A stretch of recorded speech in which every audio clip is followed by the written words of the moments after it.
General quarters. All hands man your battle stations. Welcome to WETSU, a Battleship New Jersey podcast. I'm your host, Marshal Spevak, and it's my honor to serve as the CEO and Executive Director of the Battleship New Jersey Museum and Memorial. Today, we have a special guest joining us, Tim Parlatore. Tim's career spans the world of military service, law, and public affairs, making him a formidable figure in both the courtroom and the fleet. A 2002 graduate of the United States Naval Academy, Tim began his naval career aboard the USS Normandy, CG-60, a Ticonderoga-class guided missile cruiser, where he wore multiple hats as the Ordnance Officer, Auxiliaries Officer, and the Anti-Terrorism Force Protection Officer, all while earning his Surface Warfare Officer qualification. After 3 years of active duty, Tim transitioned to the Naval Reserve, serving as Executive Officer and later Commanding Officer of Naval Security Forces La Maddalena. In 2010, he was assigned to Naval Coordination and Guidance for Shipping Detachment Alpha before honorably concluding his reserve service in 2013. While balancing his reserve duties, Tim pursued a legal career, earning his degree from Brooklyn Law School and launching a distinguished career in defense and civil litigation while specializing in serving members of the military and veterans. In 2008, he founded the Parlatore Law Group, a cloud-based firm of 15 attorneys serving clients nationwide, including flag officers, government officials, state and federal legislators, and even the U.S. president. In March 2025, Tim recommissioned the Navy at the rank of Commander, the Navy's Reserve's Judge Advocate General Corps, bringing his expertise in law back to the fleet. If his name sounds familiar, you may recognize him as a regular CNN, MSNBC, and Fox News contributor. Perhaps you caught episode 3 of WETSU, where we spoke with one of his law partners, retired Navy SEAL Bill Brown. Tim, welcome to WETSU. It's great to have you back on board the Battleship. Thank you. Any opportunity to get on board the ship, Let me start where we start with everybody, which is, why'd you join the Navy? Well, it seemed like a good idea at the time. I was looking at the various service academies to try and decide where I wanted to go. And ultimately, I made the decision to choose Navy over West Point and Air Force because it had the greatest breadth of opportunity. I was a high school kid. I didn't know for sure what I wanted to do. I was kind of leaning towards the Navy, but at the same time, I figured, if you go to West Point, like everything you can do at West Point, you could do in the Navy. If you go to West Point, you graduate, you're in the Army. Well, what if you don't want to do that? If you want to be an infantryman, you could do that in the Marine Corps. If you go to Air Force Academy, you want to fly jets, you could do that at the Naval Academy. And so really it gave me more opportunities, and that's how I chose it. That's a great answer. I think maybe something that Annapolis should put on a bumper sticker somewhere. Everything you can do at the Naval Academy, everything you can do at every other service academy, you could do at the Naval Academy. So I watched something pretty cool a few weeks ago that was live streamed on YouTube, and you're the first person who I've interviewed who went to Annapolis since I watched it. And it was the Surface Warfare Officer Ship Selection Ceremony. I noticed you came today and you walked in wearing your leather jacket, and I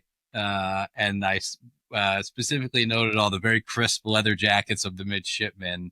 Can you tell us a little bit about that ceremony? Is that how you ended up on the Normandy after Annapolis, and a little bit about that time-honored tradition of the ship selection? Sure. When you spend the first 3 years there kind of learning about everything, and some people come in and from day one, they say, hey, I watched Top Gun, I want to be a fighter pilot. Other people aren't quite sure. And so you end up putting in your selections. And so whichever job you end up getting, I ended up asking for Navy surface warfare. And so on the actual service selection night, you find out a few weeks before, where everybody gets into the wardroom, and they hand out envelopes, and you open it up and you find out, what you got. And then take that forward a few weeks to the service selection night. That's where you go up, you line up by class rank. And when you get to the front of the line, you look up at the board and you see all the different ships in the Navy, and you get to pick which one you want, and also which date you want to go to Surface Warfare Officer School. So I actually did my research at the time. You got to remember, I graduated 2002. So 9/11 happened during our senior year. And I did my research to figure out what is the fastest, most dangerous ship that's going to deploy immediately after graduation that I can get on as quickly as possible. And so that's how I picked the Normandy, because when you graduate, you're supposed to have 30 days of what they call basket leave before you have to show up at your first station. Normandy was deploying 21 days after graduation. And so I picked that ship and I showed up early. And, when I showed up, the night before deployment, the officer of the deck, looked at my orders and he says, you don't have to be here for another week. Yes, sir. If you check in tonight, you have to leave tomorrow morning on deployment. Yes, sir. If you show up tomorrow afternoon, you can just hang out on base for a month until they find you a flight out there, right? Yes, sir. You still want to check in? Oh, yes, I do. Okay. So that's how I picked that ship. And, other people, they picked ships based on, location, what type of ship they wanted to be on. And, the different types of ships, depending on, how many systems they have on board, can then dictate how difficult it is to get your surface warfare officer pin. We always, kind of laughed and looking over at the frigates, the old Oliver Hazard Perry class, and just how many systems they had on board versus how many we had on the cruiser, and said, boy, it must be really easy to get your pin over there. Then you look over at the aircraft carrier and you realize that's why nobody goes there for their first tour, because to get a SWO pin on that thing would be way too intense.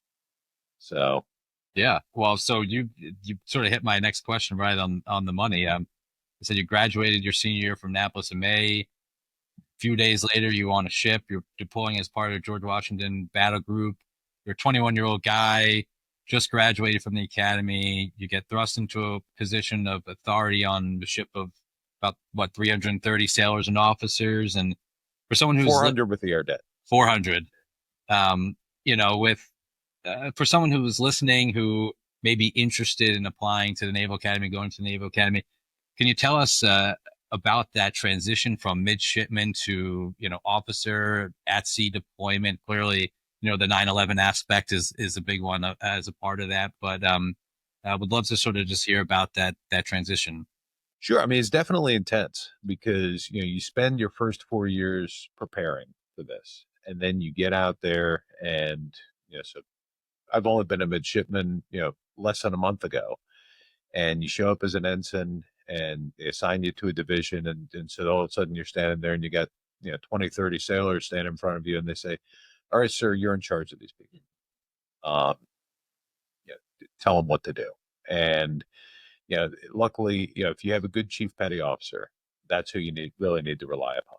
And I had some great chiefs that I worked with. Chiefs who I've maintained contact with, to this day. And, they really helped me out a lot of, showing me the best way, because, as a junior officer, yes, I've gone to school for 4 years to learn how to be an ensign, but still there's a lot left to learn. And so as a junior officer, you're kind of taking that dual role of leading, but also learning. And so you have to learn about, getting all of your own qualifications, figuring out how to drive the ship, and, all this stuff all at once. And at the same time, all these sailors that rely upon you. And not only that, but the systems that you have to maintain and to make sure that you are, combat ready. At the time, so I was in the ordnance division, so we handled all of the guns. It's not quite the same as on this ship, much smaller, but we had to make sure that they were always operational, and especially going into harm's way. And so one of the things that my chief taught me right from the beginning is he said, never go to the captain and say, hey, sir, we have a problem. If there's something broken, you got to tell them, but don't just go in there and say, hey, sir, this is broken, and stop there. Always, always, always go in with a proposed solution. Sir, the forward 5-inch gun mount is broken. We believe it's this, and this is what I'm going to try and do to fix it. He said, always follow it up with that, even if you're wrong. Even if you're wrong to where the captain says, okay, that's a good plan, Tim, but why don't we do it this way instead? Because if you just go in there and say, we have a problem, and I haven't even thought about a solution, that does not, that's not what we want leaders to do.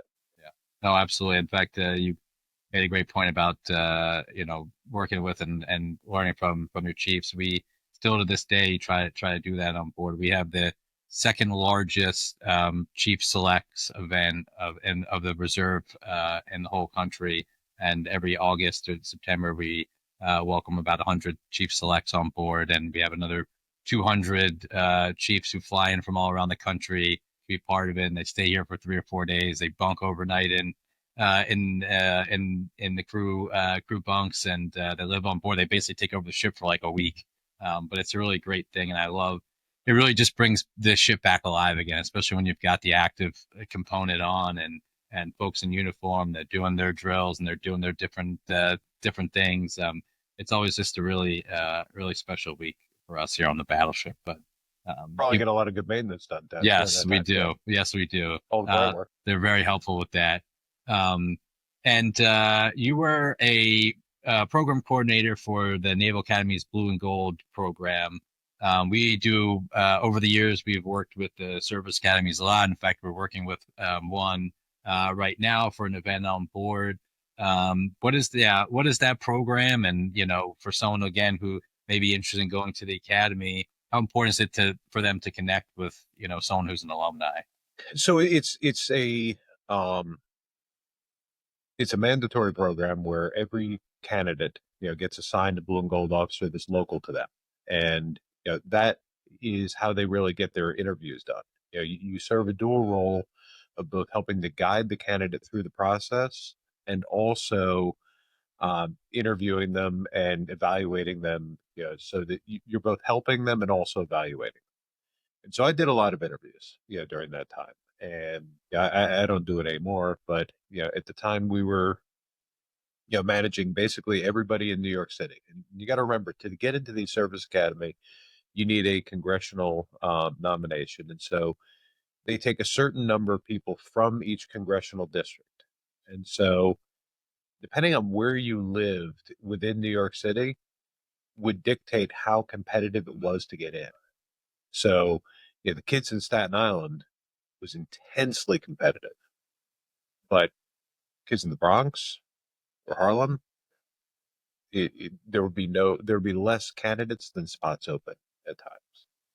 And so a lot of what we were trying to do was also to go out to the schools, to try and, work recruiting to get more candidates in the underrepresented districts, and to try and make them competitive, because there were some, candidates who, quite frankly,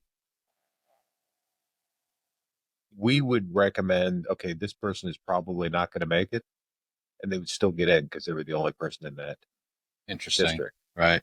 Meanwhile, you go over to another district like Staten Island and you say, this guy is the top candidate. He doesn't get in. Same year. And they only live like 2 miles apart.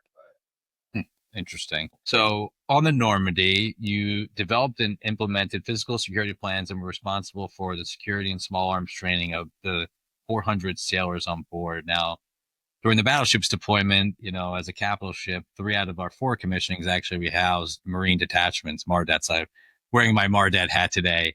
Talk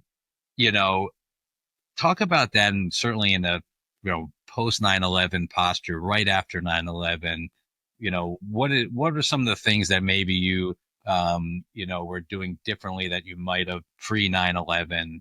And, how was it to organize the actual physical security of a vessel? So for the physical security of the vessel, the defining moment wasn't 9/11. It was a year before that. It was the USS Cole. And so really what happened with the USS Cole really changed what happened on board ship. And so, when I was a midshipman going out on summer cruise, you would have, the officer of the deck standing out there. Yes, they would have a 9mm, but it wouldn't even be loaded. Right. They would have the magazines, sitting off to the side. And, from that point forward, things changed a lot. And so we had to train all the sailors on how to do this. They all had to get qualified in small arms, whether it's the 9mm, or at the time we still had M14 rifles on board the ship. We didn't even have M16s or M4s. And so we were in charge of training all the people in those small arms, figuring out, what we were going to do, not only in port, but also coming in and out of port, because that's an incredibly vulnerable situation. And you got to remember, the skin of the ship on a Ticonderoga or Arleigh Burke class destroyer is very thin. Right. It's nothing like this thing. the coal bomb would have just bounced off of the battleship. And so you really need to train people not only on how to use it, but then also have a good communications net to figure out, as you're seeing, boats coming in, to be able to evaluate them and see, is this a threat? And then communicate that back to say, should we warn them? Should we shoot them? Whatever. And, one of the other things is when we were coming in and out of port, you take on board a pilot. And so, a pilot being, a local who is paid because they know all the intricacies of the local waterway. And so they, they come on board and they tell you, kind of where to go so that you don't run aground. Well, that was an issue with the USS Cole, that the pilot, they believed, was part of the plot. And so one of the many things, that I had to do was whenever we came in and out of port, I had to wear a 9mm and I had to follow the pilot around because you never knew, this, going through the Suez Canal, for example, you bring on a local Egyptian Certainly to tell us which direction the ship should go. And so that was, that was also part of it. And, we tried to, use everything we had on board, and, they were sending us stuff all the time. During that period of time, 02 to 05 timeframe, they would decide, somebody out there would decide, okay, we think the ships need this. And they wouldn't tell us, it would just show up. And so I would constantly be getting called, when we were in Port Norfolk, I would get called to the quarterdeck to say, hey, you have a package. And I'd walk down, there'd be a massive package. What the hell? What is this? Well, it's a metal detector. It's a walk-through metal detector. Somebody in Big Navy decided that the Normandy needs a walk-through metal detector, and like all sorts of other stuff. And of course, our first thing with the metal detector, we set it up, and then we're playing with it. And we're trying to figure out, if I set it on the metal deck of a ship, it's the little things, how's right? that going to work? And some of the things they sent us made sense. Some of the things they sent us didn't make sense. The metal detector made more sense when you put it out on the pier. But they didn't send us any instructions or any of this stuff. It's like, we got the manufacturer's instructions of how to assemble it and operate it, but then how does the Navy expect us to actually use this thing? In a way that makes sense also. Right. We kind of figured that out on our own of, okay, we're going to have the entry control point out on the pier. So we'll put it out there. And we, of course, practice this not only overseas, but in domestic ports. So we did port visits in New Orleans and Boston. And in New Orleans, I set up the whole entry control point out there. We used all sorts of the toys that they gave us. One of the things that they gave us that, again, they didn't give us any instructions on was spike strips. Yeah, they gave us these big long spike strips, so we put those out on the pier. So we pull it back if a vehicle was coming that we wanted to come through.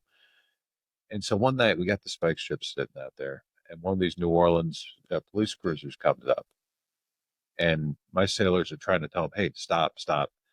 And the cop is like, "Oh no, it's okay. I'm a cop," and he just drives through and he gets 4 flat tires.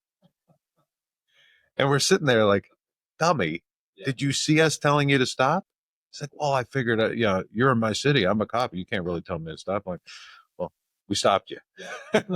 And of course, he only has one donut in the back of his right. Not four. So he had to call all the other cops in the area, and a bunch of them showed up to give him spare tires just so he could get out of there and try and figure out how to explain it to his CO. That's funny. That's a great story. You mentioned a lot about pilots and things. We had a great conversation just this last episode that aired with our friend Commander Benton, who piloted the Battleship to and from dry dock, and he's the only docking pilot in the whole reserve, and he goes around and does that kind of work in addition to his job here on the river. And we got a really nice the listeners got a real nice education about what goes into bringing ships in and out of port and things like that. But he didn't need an armed guard. No, he didn't. No, he did not. After Normandy, you transferred from active duty to the reserve, and you were assigned to Naval Security Forces, and I'm La Maddalena, thank you. First as the XO and then as the CO, and that was in northern Sardinia, Italy, now you've got a pretty Italian last name, and going on assignment to what I have to believe is a really cool place. Can you talk to us about that? Well, so in the reserves, Yeah. every reserve unit is supposed to have a supporting command, which is the active duty component that they supplement. And so I never actually went to Italy with that unit. La Maddalena was the base in Sardinia that we were supplementing their security. And so we would send people over there, on their annual training to help their security. But then the base closed. But where that unit is actually located for people to go 1 week in a month was in the Bronx. So, and it was an Italian area of the Bronx, Throgsneck. So, so there was that, that cultural element to it. But, and so, but it was a great unit. I mean, I loved it because, the reserve master at arms, for the most part, they're all cops.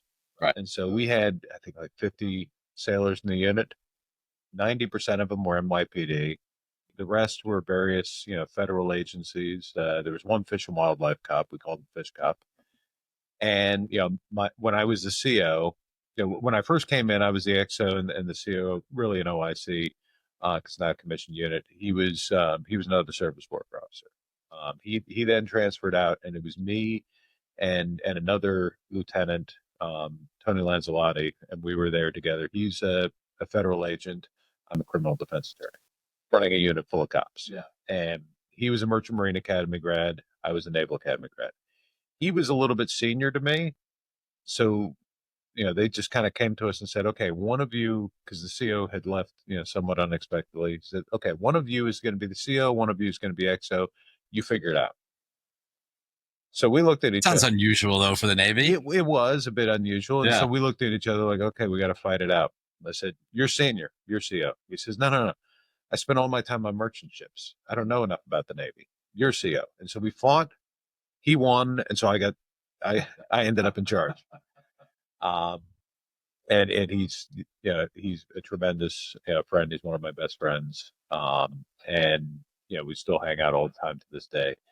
But it was also very unique because there are certain communities within the reserves that are, I know I'm going to upset people for saying this, that are more professional than the active duty.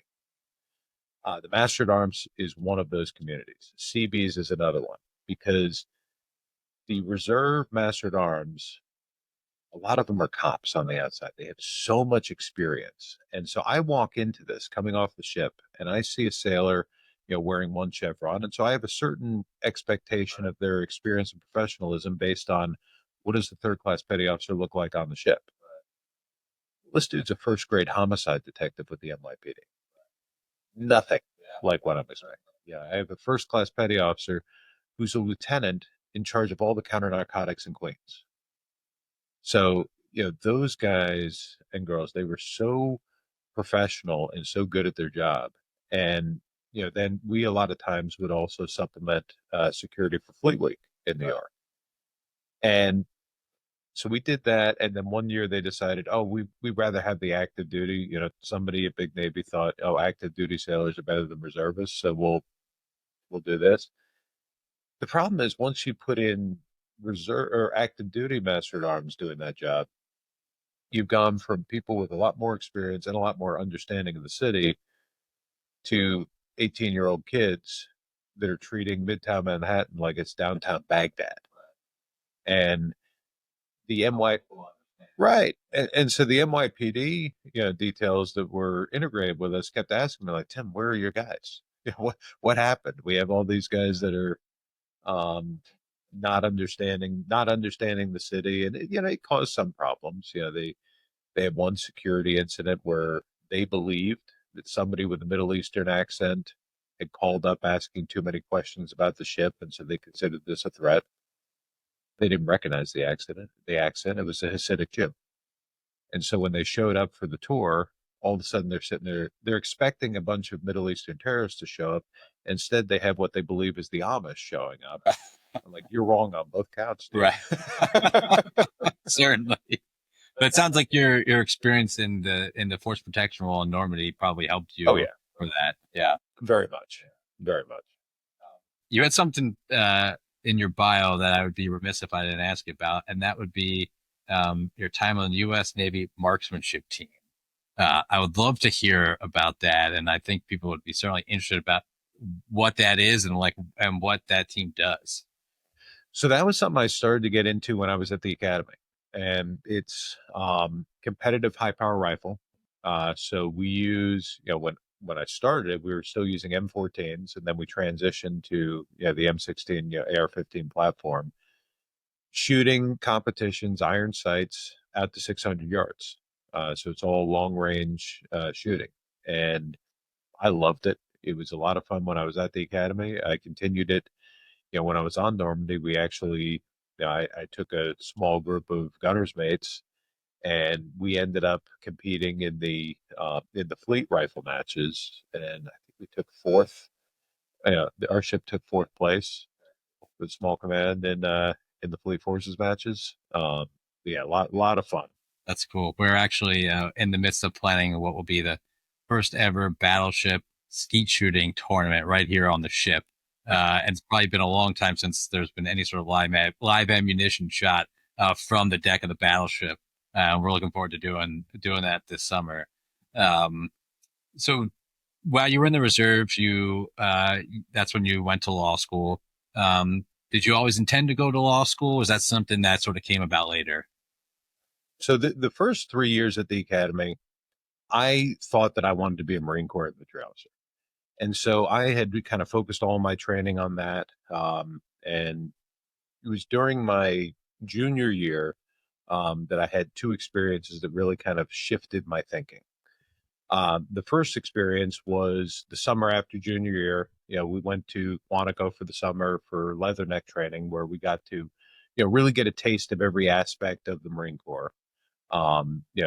Urban combat, all this different stuff. And I learned through that experience that as a Marine Corps infantry officer goes, I would be pretty mediocre at it. I wasn't going to be the worst, but I also wasn't going to be the best.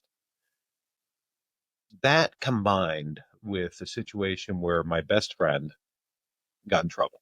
And it was a silly little prank that got taken totally out of context. And all of a sudden, he's facing expulsion from the academy. And he came to me, and I was always very good at reading regulations. And so we sat down, and I kind of crafted a defense for him of, what you did fits into this regulation here, which is not a separation level offense. But the separation level offense that you're charged with actually goes far beyond what you did. And so I explained, so this is what you need to argue. He looks at me and says, "That's great, Tim. I have no idea what you just said. You need to come with me." And so I'm like, "Well, why don't we just go over there right now?" So two of us just walked over to the commandant's office and asked to see the staff judge advocate. And he was tremendously, entertained at this idea of us coming in to make this argument. I explained everything to him of how I believed that it fit into the structure. And he looked at me and he said, "Oh, that makes sense. I'll go talk to the admiral about it." He did that, came back down. The admiral agreed to knock it down from a separation level offense, down to a battalion level discipline, where he was going to plead guilty to that lesser offense that I had picked out. He ended up doing all of his marching tours. I think he had to march around in a square for about 100 hours or so.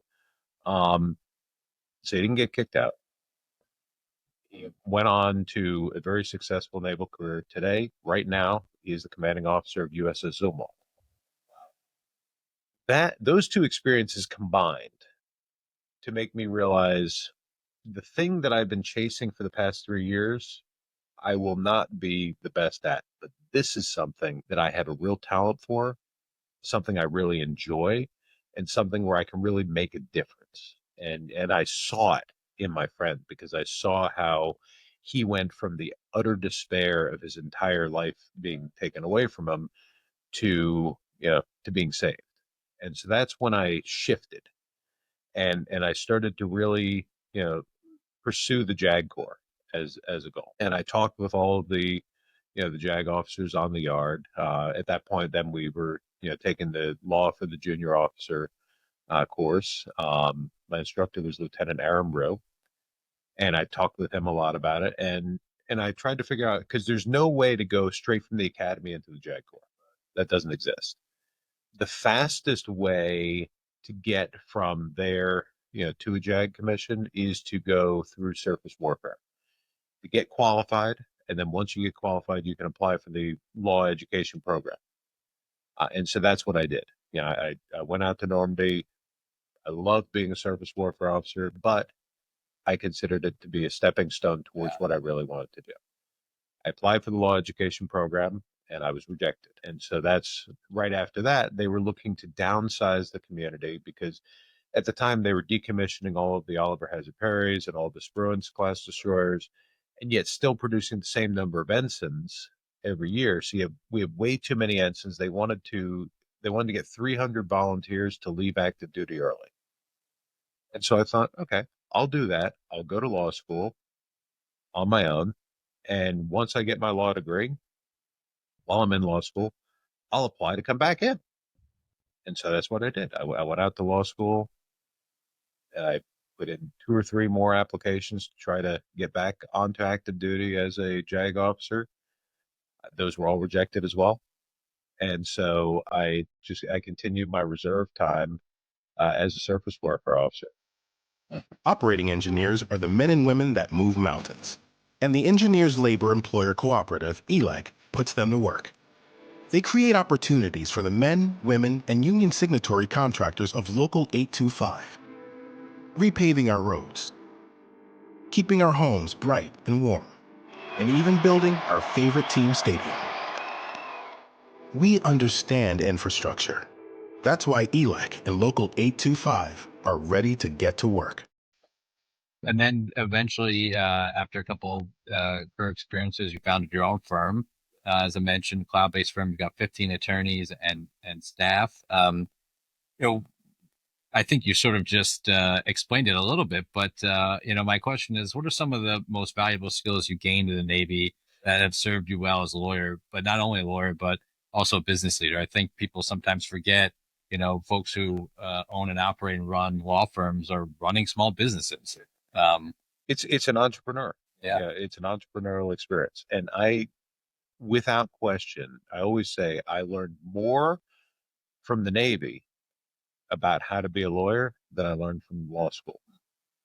Law school may have taught the technical, aspects of the law, but there are millions of lawyers that have that. What makes me good, whether in the business of law or in the courtroom, are the lessons that I learned in the Navy. It's mission planning, it's mindset, it's analysis, it's self-confidence to be able to stand up in front of a jury and speak. So many kids go to law school and they graduate high school, they go to college, they go to law school, and the first time that they actually enter the real world is after the bar exam. They can't try a case in front of a jury for years because they've never done any public speaking or anything like that. And so, for me to go into a courtroom and make that argument was a lot easier because of what I had done. Because, as you had asked me earlier, the first time that I got to the ship and they said, all right, sir, here's your division, go lead them. If you can do that, getting underway, heading over to the war zone, it gives you the confidence to be able to stand in front of a jury and make those arguments. And so, so much of it comes back to that. Yeah, that's a great answer. In your experience, your military service, you talked to us about the entrepreneurial side of things. Can you speak to that? How the military service prepared you not only to be be a public facing person, sit in front of a jury, talk to a judge, but also the entrepreneurial side of things? Sure. I mean, it all goes back to that idea of mission planning, really. Is, you do your research, you figure out a plan, and then you have the courage to trust your plan and execute it. But not just to trust the plan blindly, to trust the plan, to execute it, and yet at the same time, always be watching changing conditions on the ground so that you know when to change your plan. Too many people whether trial lawyers or entrepreneurs, they have this dream, their idea of this is how it's going to go. And when there's a change in the conditions, they're too in love with their plan to recognize that things have changed. And so that's really, what it is. And that's why you see so many great, veteran entrepreneurs today is, it's the work ethic. It's the confidence, but it really does come back to that sense of planning, of just seeing where do you want to go. Start with that. What is the objective? Okay, you have the objective. What information do you need? Gather your intelligence. What resources do you have available? Okay, what other resources can you get? And then based on that, you figure out a plan of how do I get from here to there using all of this information? What other information do I need to get? What other intelligence do I need to gather to be able to figure this thing out and then execute it? It's a mindset. It's a mindset for sure. I mean, my next question was going to be, the Navy often requires you to make, split second decisions, complex situations, right? And I think you just sort of spoke to it pretty well. How your service in the Navy sort of prepared you to make those tough decisions, in the legal field. You talked to just a little bit earlier about, people go in with one mindset, things don't necessarily go that way, then how do you pivot? I think you're certainly correct, that you have to believe the Navy puts you in that position to be able to make those decisions based on, what and your intelligence and what your plan is, but then how to pivot if necessary. Right. It's even more important in trial work because that's where the decisions become really short fused. Because if I'm in a courtroom and I've done this where I've had a client who's innocent, who's facing life in jail, and that's pressure right there. Because if you make a mistake, an innocent person, goes to jail for the rest of their lives. And to be able to watch everything that's happening in the courtroom and to be able to make split second decisions of, when to pounce, when to pull back and everything, and how to win that case, that's something that is intensely overlapping with the skills that we learn in the military. Not the physical skills, but the decision making. And it's one of the reasons why, I believe that we should have more veterans entering my industry. I think we should have a lot more veterans going to law school. I mean, we have so many veterans that get out and they go to Wall Street, they go to, finance school. I wish more of them would go to law school because the mindset that they've developed and their ability to operate under stress in these, conflict scenarios, it's very translatable. It's one of the reasons, like, as one of the guys who works for me, Bill Brown, former SEAL, he's great because he has that background and that experience of deploying with the SEAL teams and being able to make those kind of decisions. And I wish I had a lot more Bill Browns on my team. We had in the conversation with Bill, we certainly had a similar discussion about that. And so that leads me to my next question that I think you sort of set up perfectly is, and when we did talk to Bill, we sort of talked also about that transition from active service to being a veteran. So how do veterans transitioning to civil careers sort of best leverage in your experience, their roles in the military and their experience in the military into taking on leadership roles in the legal field or otherwise? A lot of it goes to your sense of perspective. What is your skill set? And yes, somebody like Bill can very easily come out and say, okay, my skill set is I know how to shoot, I know how to throw grenades, I know how to kick indoors. Or does he instead present it as I know how to make decisions under pressure? And too many people come out and they think I have developed this particular skill set and I'm good at this. So I'm going to go into contracting. I'm going to go into law enforcement. I'm going to go into something where I'm still carrying a gun to do this. But, and whether it's, health reasons, disability or whatever reason, if that doesn't, pan out, then they're looking to something that's so totally different. But I say to them, take the mindset that you have gained and find a way to apply that to a new industry that you enjoy. Find an industry where you can do something that you enjoy, that you get fulfillment out of. And that's why I think we need more veteran trial lawyers, because, what do? I plan missions, I go out there and I engage in mental combat to save people's freedom. How similar is that? Yeah, it's mental combat, not physical combat, but it should be so translatable. Yeah. And I think just in this conversation today, I think one of the things I value most about being a leader and managing people is when folks have self-awareness. You said you wanted to be a Marine Corps officer.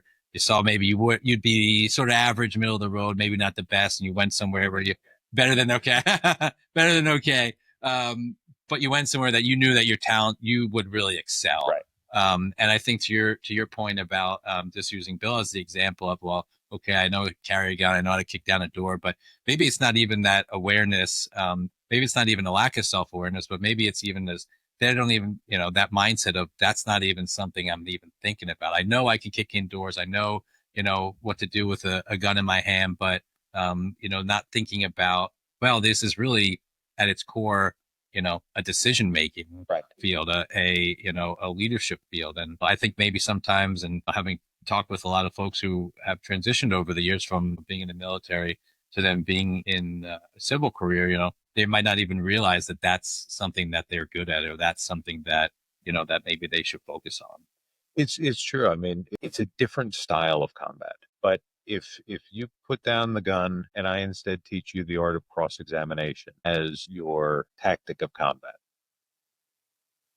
it's a very well translatable skill. I was hoping you might share with us maybe an example or moment during your service where that leadership under pressure sort of defined an outcome. And we talk about that here as a WETSU moment, a name of the podcast, WETSU, which is the motto of our last CO, Tucker. We eat this stuff up, or, something a little bit more than that, doing grueling work with a smile on your face, eat it up, give us some more. Any sort of WETSU moments sort of stand out from you from your time in the Navy?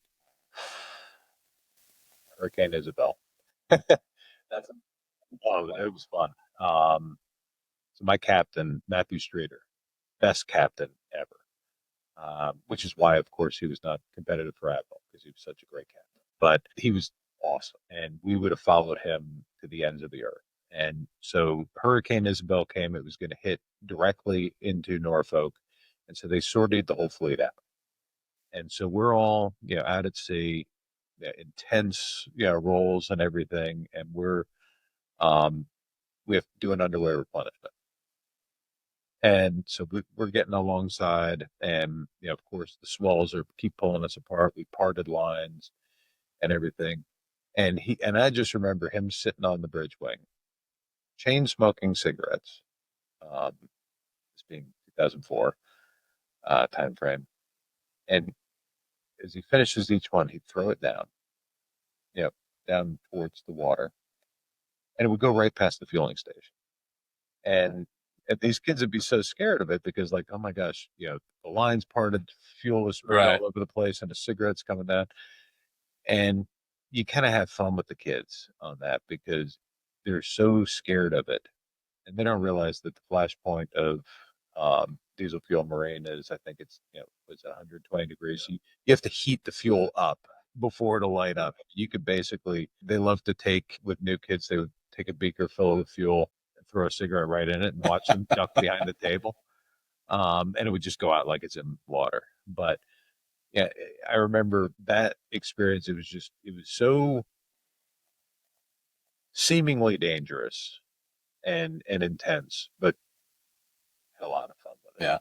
Yeah. The battleship went through, I think, more than one typhoon. Oh, yes. And one of our Vietnam vets, Ken Kirsch, who still works here with us, talked about, welding on a new hatch. Actually, this right outside the Admiral's cabin in the middle of that typhoon to avoid the flooding. And actually, we mentioned Admiral Tucker. We had a great conversation with him and sort of the art of underway replenishment and sort of like doing that in the middle of a hurricane. I can only imagine was a special experience. Oh yeah. Yeah. No, that sounds like a really great wetsuit moment. Transition a little bit. And earlier this year in March, you were recommissioned back into the Navy, into the reserve, in a great ceremony at the Pentagon, personally commissioned by Secretary of Defense. Why did you decide to rejoin the Navy? Finally, your moment in the JAG Corps.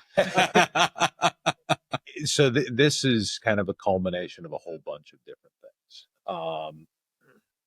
When I was discharged, I felt like a piece of me died, you know, like there was a piece of me missing for those years, and that I wanted back, and I didn't ever expect to be able to get it back.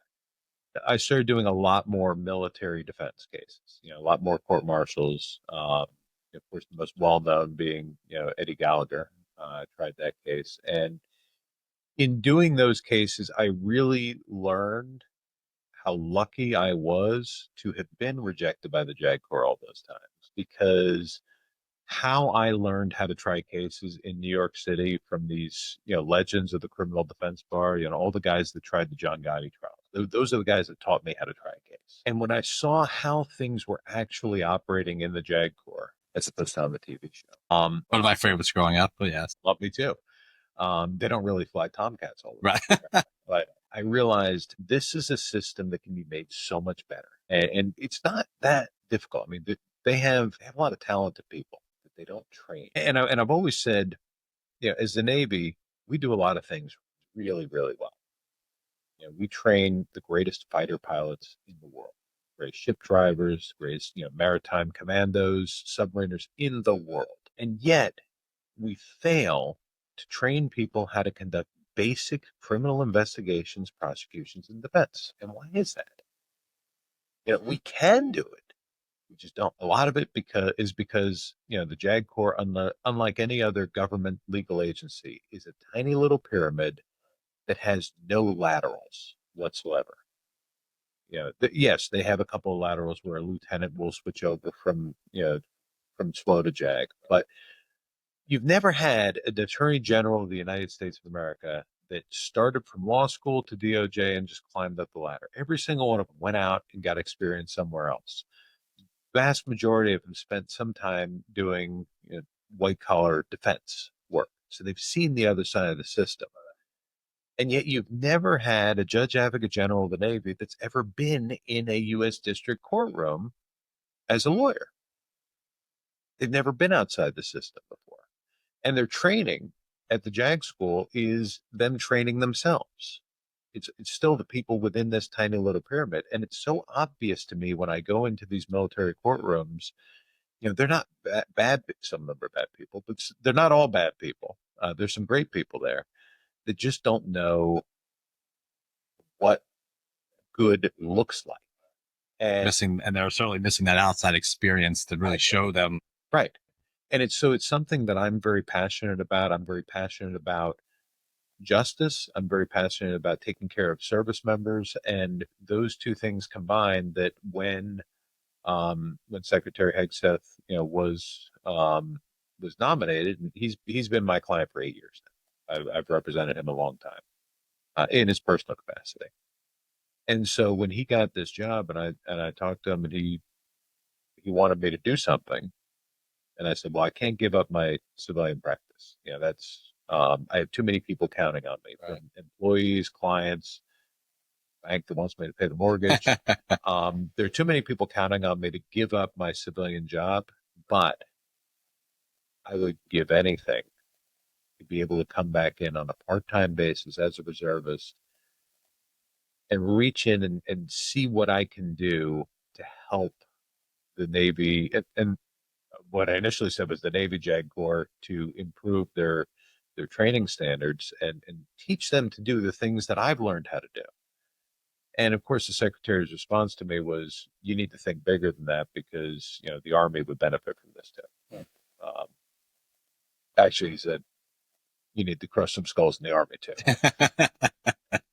But that was kind of the plan that we had discussed. And so when he got confirmed, that was one of the things that we decided to do. And so, and it wasn't just he didn't just order it to happen. They actually held a selection board, down in Bellington for direct commission officer board. I was selected and commissioned.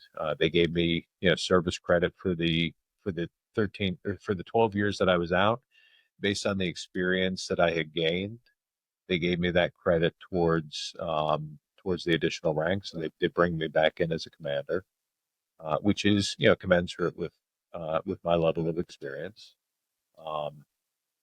And so now I'm going to be working, on a part-time basis directly for the Secretary of Defense on various, special projects, and, some of those to include how can we help to improve the justice system, whether it's organizationally, training, ethics, so that we can provide the best possible representation in all areas, though, not just, obviously my experience is all in defense work, but the reality is the prosecutors could use just as much help. And when you look at, when they talk about the problems of, for example, sexual assault in the military, well, wouldn't it be better to have more professional and skilled prosecutors to figure out which one of those cases is real, and then how do we, make sure that we handle that? Have the defense attorneys be much more competent in being able to represent people accused of things that they haven't done, or accused of things that are much greater than what they actually did. Have the staff judge advocates who are advising the commanders have a lot more, perspective and understanding, so that they can properly advise the commanders, as opposed to just sitting there saying, well, we need to take everybody to court martial.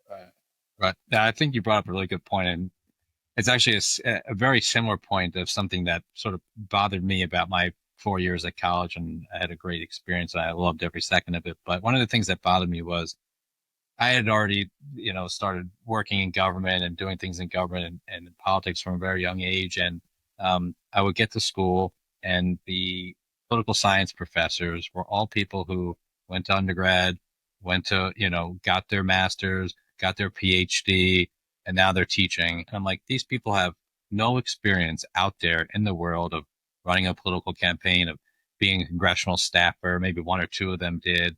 And I'm saying there, I'm sort of active on a congressional campaign at this moment, actually, where I met Bill for the first time.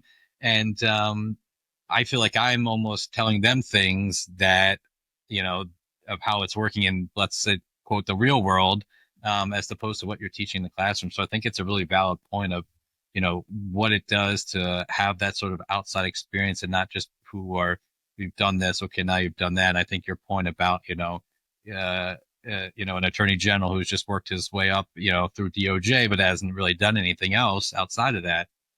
It's certainly, an incredibly valid point, and I'm sure, you'll make a difference there. The same is true of law school, by the way. I mean, what you're talking about is absolutely true of law school, because law school professors, for the most part, I always look at them as failed lawyers, because why are they teaching law? Yeah, some of them, that's what their passion is, but to be a full-time law professor means you're not practicing law. And that's why when I was in law school, I intentionally took as many of my classes at night as I could. I was a full-time student, but I took as many night classes as I could with the part-time students, because those were taught by adjunct professors, part-time professors who were practicing law during the day. And I got a lot more from them. And I think that the same applies here, is that we can do a lot better. Right now, the people that are teaching, again, not bad people, but not a lot of experience. The people that are teaching in justice school are, third tour, lieutenants who, based on just the volume of trials, maybe they've tried 2 cases in their whole life, and they're teaching all the new kids how to try a case.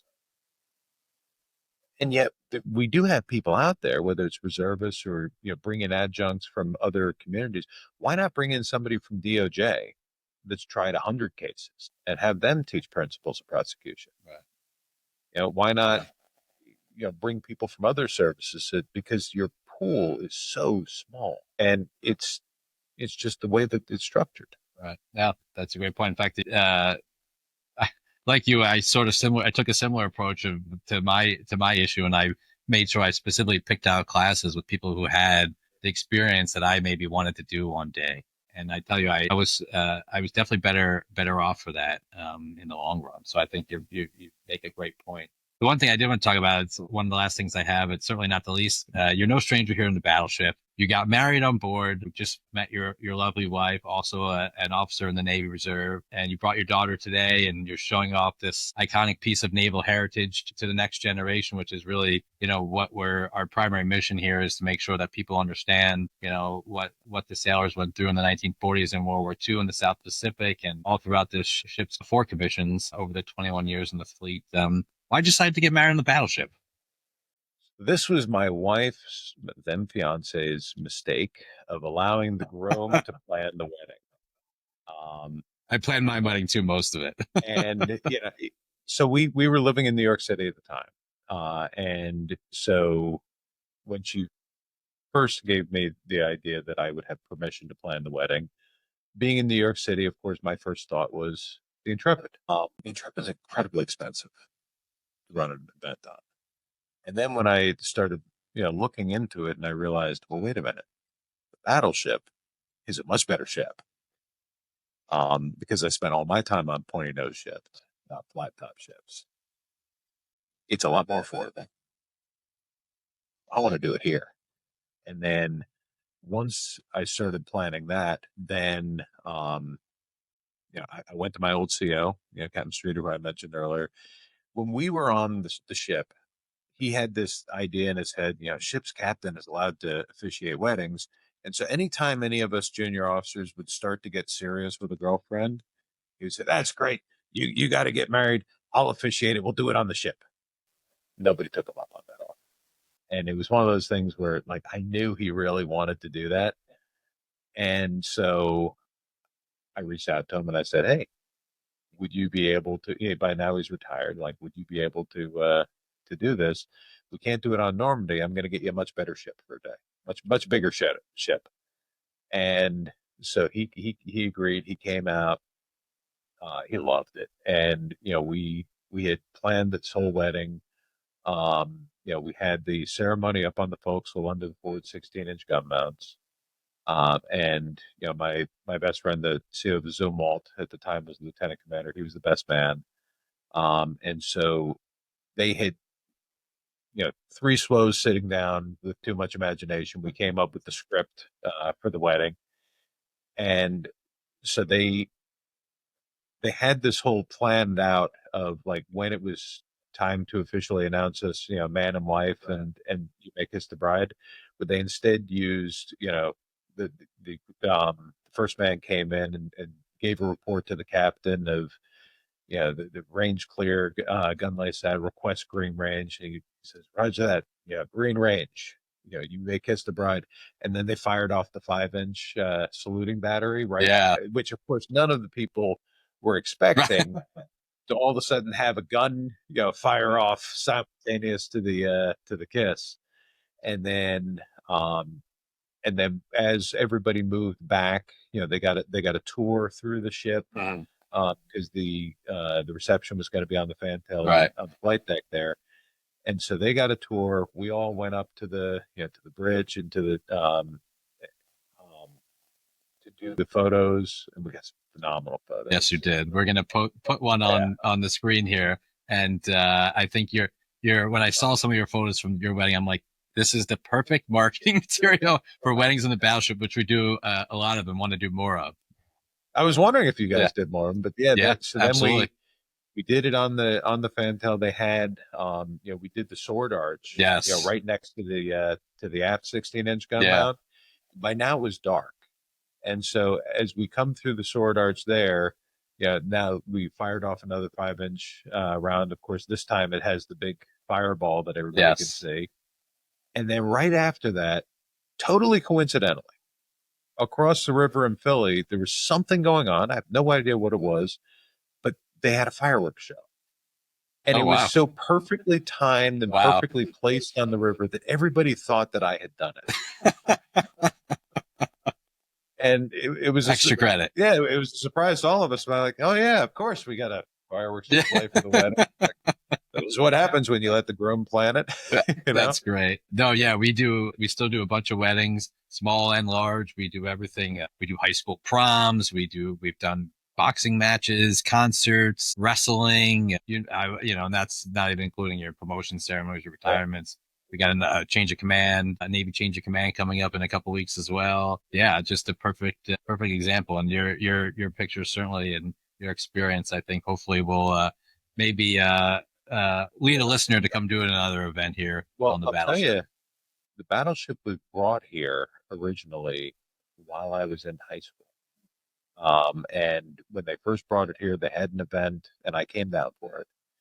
And yeah, it was not in nearly as good a shape as it is now. And so we were out on the deck there for that. And then when I got into the Naval Academy, the Parents Club of New Jersey held their welcome party for all the new incoming plebes here.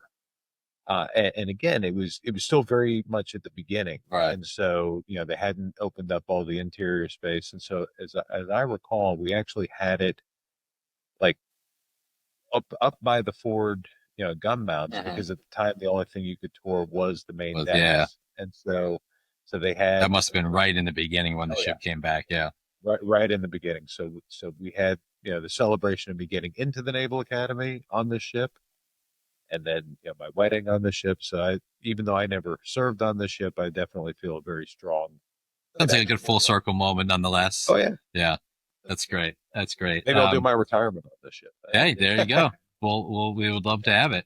Not for many years. Not for many years, especially now you're only a few weeks back into the reserve. So with the amount of time that I have in, I'll be in for at least another 15 years. Yeah. Well, It sounds like that's exactly what you want it to be. So absolutely.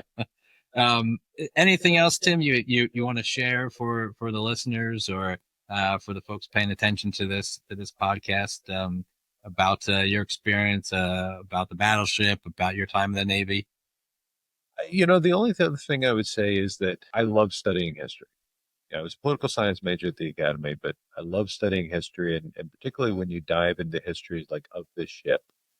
Book that I recently read, that I had, throughout all my time at the Academy, I never even knew this book existed. Admiral Halsey's Story, which is Admiral Halsey's autobiography, which was one of the most incredible books that I've read. My wife was looking at me throughout the whole time because I've never laughed out loud reading a book. Admiral Halsey was so funny. Yeah, he was a character. He was great. And I laughed so hard reading this book. And for anybody who hasn't read it, anybody who's in the Navy, there's so many great stories, history, and leadership lessons in that book. And it's something that the Secretary of Defense and I have talked about, that kind of the fighting spirit of Admiral Halsey is exactly what he's looking to to kind of bring back into the Navy now. So I would encourage people to read that book. And I've not read that book. You have to. It's a fantastic book. In fact, you'll particularly like when they switched him over to the Missouri for the surrender. Yeah. He was mad because he wanted to do it on this ship, because he loved this ship.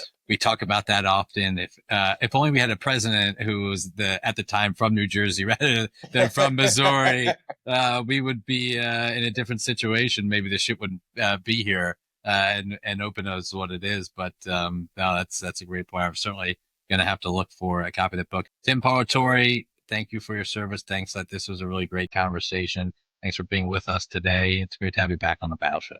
Thank you. Operating engineers are the men and women that move mountains. And the Engineers Labor Employer Cooperative, ELEC, puts them to work.